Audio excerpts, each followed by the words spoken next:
여러분 안녕하십니까? 화요일 밤 KBS 아메리칸 뉴스입니다. LAPD가 일선 경관들에게 의무 장착키로 한 일명 바디 카메라를 보급하기 시작했습니다. 향후 2년 안에 LAPD 전 경관들로 확대 보급할 예정인데요. 그런데 녹화된 영상을 일반에게 공개하지 않을 방침이어서 논란이 커지고 있습니다. 윤범수 기자의 보도입니다. LAPD가 보급을 시작한 일명 바디 카메라입니다.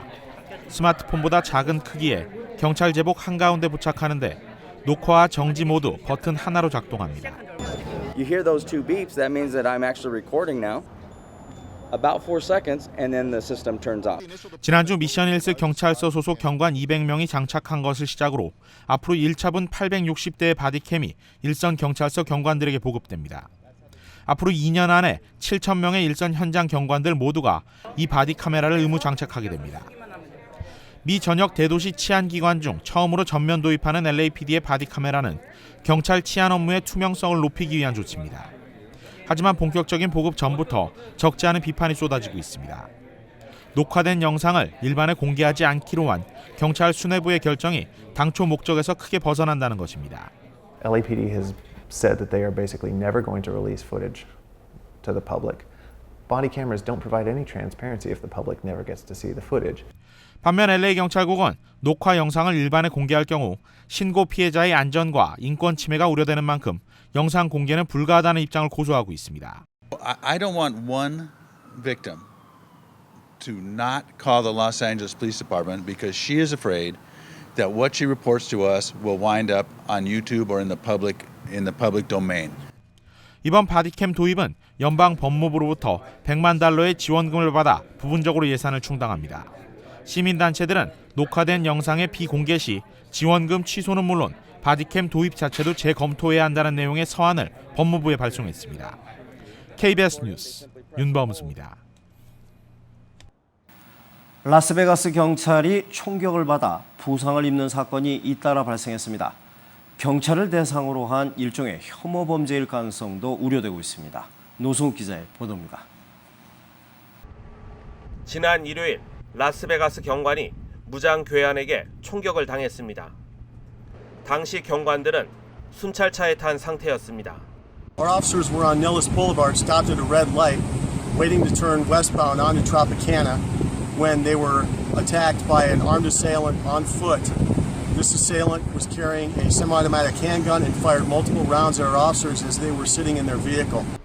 괴한의 총격으로 경관 한 명이 손에 총상을 입었습니다. 수발의 총격을 가한 용의자는 곧바로 도망쳤지만 옆에 타고 있던 경관의 추격에 바로 붙잡혔습니다. 이 과정에서 경찰은 총기를 사용하지 않았습니다. The suspect and the firearm were both recovered. Our officers did all this without firing a shot. 이번 총격 사건은 지난 4일 라스베가스 지역에서 경찰이 다리에 총격 부상을 입은 지 3일 만에 일어난 것으로 경찰에 대한 증오 범죄가 확산되는 것 아니냐는 우려가 커지고 있습니다. Tells you a lot about how it is that these officers are going out there, they're being attacked while they're sitting in a police car. 올해 들어 미 전국에서 용의자의 총격으로 순직한 경관 수는 26명입니다. KBS 뉴스 노승욱입니다. 뉴욕시에선 앞으로 렌트 규제 아파트에 거주하는 저소득층 세입자를 내쫓고 렌트비를 올리는 행위, 이른바 건물주의 바이아웃 행위가 일체 금지됩니다. 뉴욕시장은 오늘 이를 금지하는 법안에 서명했습니다. 뉴욕 김일강 통신원입니다.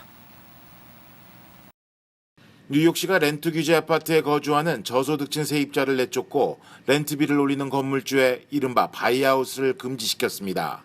뉴욕시장은 관련 3가지 법안에 서명했습니다. There are too many cases in this city of landlords using cash offers to get rent-regulated tenants to move so the landlords can charge sky-high rents. And that will end now. Those days are over. 이번에 시행될 법안은 세입자가 이주 거부 의사를 명확히 밝혔음에도 불구하고 180일 내 렌트를 올려 새 입주자를 구하는 행위를 금지하고 있습니다. 특히 세입자를 협박하거나 괴롭히고 잘못된 정보를 제공해 나가도록 만드는 행위를 불법으로 간주합니다. 또한 세입자가 변호사의 도움을 받을 수 있는 권리가 있다는 것을 공지하는 것을 의무화하는 내용을 담고 있습니다. So we will be very aggressive in terms of if a tenant calls 311, we will refer them to lawyers. We will refer them to the legal services organizations. We will make sure that we are in there checking the landlord and the building. We will work with the task force, with the Attorney General, the Tenant Protection Unit. We will use all of those tools available to us. 이를 위반한 집주인에 대한 벌금은 최고 1만 달러입니다. And I want to make clear the penalties are real. Penalties in the first instance will be $10,000 per unit, per apartment. Any landlord who violates this law will be fined. That number goes up with any subsequent abuses. 매년 시의 결정에 따라 렌트 인상률이 결정되는 렌트 규제 아파트의 경우 세입자가 나간 후에는 건물주가 임의적으로 렌트비를 올릴 수 있기 때문에 세입자를 괴롭혀 내쫓는 경우가 발생, 큰 사회 문제가 되고 있습니다. 지금까지 뉴욕이었습니다.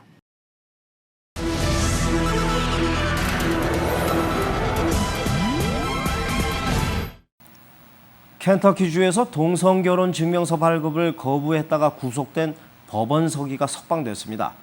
대선 주자들까지 나서 서기를 지지하는가 하면 동성애자 관련 인권단체의 비판이 계속되는 등 미국 대법원의 동성결혼 허용 후폭풍이 계속되고 있습니다. 박에스더 특파원입니다. 지지자들의 열렬한 환영 속에 교도소문을 나선 데이비스. 동성결혼에 대한 증명서 발급을 끝내 거부해 법정 구속된 지 6일 만입니다. Just keep on pressing. Don't let down. Because he is here. 허커비, 크루즈 등 공화당 대선 주자들까지 직접 나와 데이비스를 공개 지지했습니다. 켄터키주 로안 카운티의 선출직 법원 서기인 데이비스는 지난 6월 미 대법원의 동성결혼 합법화 결정 이후에도 종교적 신념에 반한다며 증명서 발급을 거부해왔습니다. 결국 인권단체 등의 격렬한 항의로 기소당해 구속됐습니다. 현재 카운티 법원에서는 다른 서기들이 동성결혼 증명서를 발급하고 있습니다. 법원은 석방 조건으로 데이비스가 어떤 식으로든 동성결혼 증명서 발급을 방해하지 말 것을 명령했습니다. 지난 6월 미 대법원의 동성결혼 합법화 이후에도 일부 주의 법원 서기들이 결혼 증명서 발급을 거부하고 동성 커플에게 웨딩 케이크 판매를 거부한 제과업자가 소송을 당하는 등 후폭풍이 계속되고 있습니다. 뉴욕에서 KBS 뉴스 박에스더입니다. 현존하고 있는 암호화 기술 가운데 가장 보안이 뛰어나다고 평가받고 있는 양자 암호 통신 기술을 놓고 각국의 경쟁이 치열합니다. 그런데 왕성한 기술 개발로 상용화를 눈앞에 둔 한국의 기술이 미국 의회에서 첫 선을 보였습니다. 워싱턴 이주환 특파원입니다. 양자 암호 통신이란 빛이나 전기를 이루는 가장 작은 단위, 즉 양자를 이용하는 통신 기술입니다. 슈퍼컴퓨터로 100만 년 넘게 걸릴 계산도 1시간 만에 처리할 수 있는 이 기술은 특히 보안이 장점입니다. 양자 하나하나마다 정보를 실어보내는 만큼 중간에 정보를 빼낼 경우 양자 사이에 틈이 생겨 해킹 여부를 실시간으로 알 수 있습니다. 미 의회에서 처음으로 열린 양자 암호 통신 시연회에는 미 의회와 정부, 업계 관계자 등이 참석해 높은 관심을 나타냈습니다. 미 하원 의원 3명의 초청 형식으로 기술 시연회가 이뤄진 건 매우 이례적입니다. This would provide encryption to protect the different cyber initiatives that we have, and it's for the mutual protection. 특히 최근에는 상용 통신망에서 양자 암호 통신을 이용해 80km 떨어진 거리에서 암호 키를 분해하는 데 성공하기도 했습니다. 통신 장비에 맞는 기술을 개발을 해왔습니다. 그래서 실제 상용망에서 쓸 수 있는 기술을 개발했다라는 것. 미국 보안업체 관계자는 한국의 소형화 대량 생산 기술이 미국 시장의 장점으로 작용할 것이라고 내다봤습니다. 이번 시연회는 향후 관련 기술의 미국 시장 진출에도 중요한 발판이 될 것으로 기대됩니다. 미 의회 레이번 빌딩에서 KBS 뉴스 이주환입니다. 이민의 나라인 미국. 하지만 그동안 난민 수용엔 인색하다는 비판을 받아왔습니다. 미국이 오늘 시리아 난민 지원을 확대하겠다고 밝혔습니다. 워싱턴 김성진 특파원입니다. 미국 백악관이 시리아 난민 위기 해결의 역할을 확대하겠다고 밝혔습니다. The United States is going to continue to consider additional steps that we can take to help those countries that are bearing the brunt of this burden right now. AFP 통신은 추가 조치에는 요르단과 터키 등 시리아 주변국 난민 캠프 지원 확대, 난민 미국 본토 추가 수용 등이 포함될 걸로 보인다고 보도했습니다. 앞서 존 케리 국무장관은 지난주 시리아 난민 위기 완화에 미국의 역할 확대를 약속한 바 있습니다.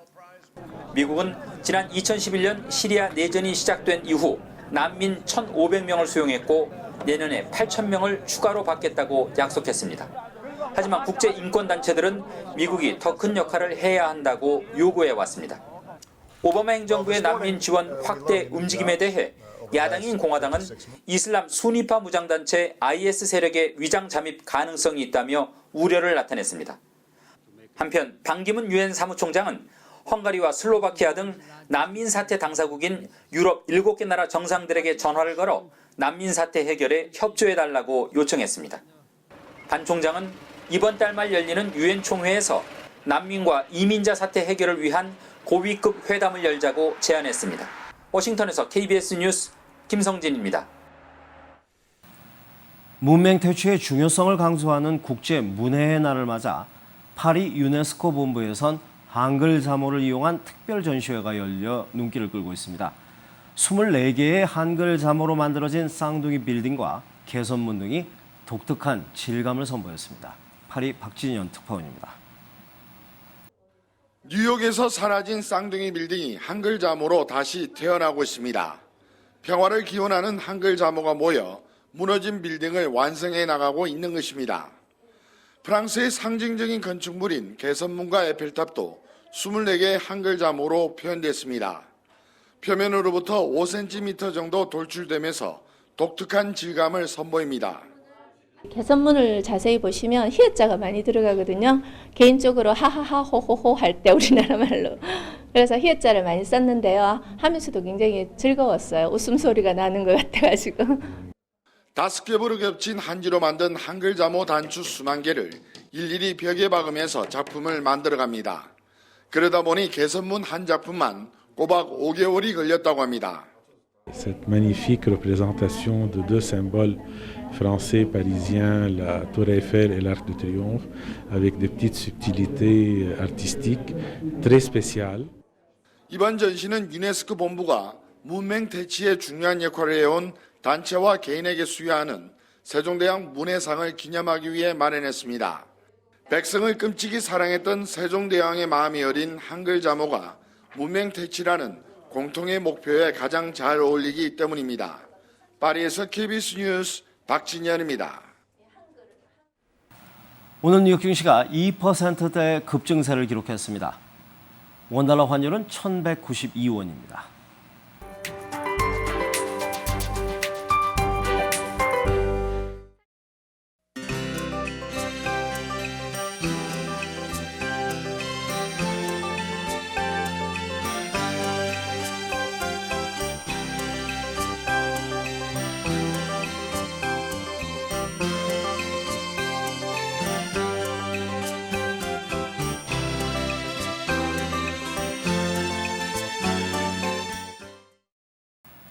화요일 밤 KBS 아메리카 뉴스를 마칩니다. 시청해주신 여러분 고맙습니다.